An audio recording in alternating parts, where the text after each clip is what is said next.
All right, so here I am outside, 7 o'clock or so, and trying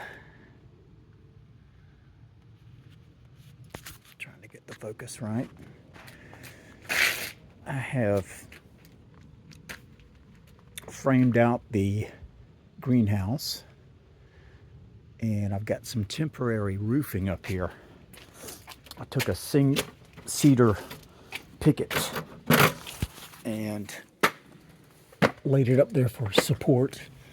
It's temporary, and as is this, but I have other plans for this. But because the rain's coming, I just slapped this up there.